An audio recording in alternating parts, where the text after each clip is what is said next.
Yasser Louati is a political analyst and the head of the Committee for Justice and Liberties. He joins us live now from Paris. Welcome to the program, Yasser. As we heard there, a sharp rise in far-right hate crimes is essentially what they are, particularly in Germany against the Muslim population, but also against foreigners. Explain to us, why have authorities not been able to properly tackle this scourge in crime?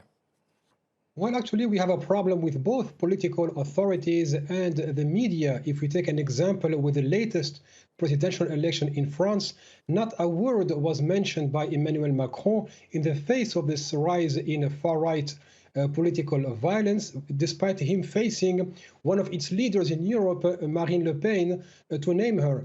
And in the case of France, we also have the problem, just as in the rest of the West, of high media concentration, where there is some sympathy, unfortunately, towards these far-right mouthpieces, ideologues, and spokespeople. And the threat has been highlighted by intelligence agencies, Europol, as we just heard, but we do not see that discourse being taken seriously by policymakers. Why? Because the far right, we have to really be serious about that, is no longer on the fringe of the political spectrum. It is part of the mainstream.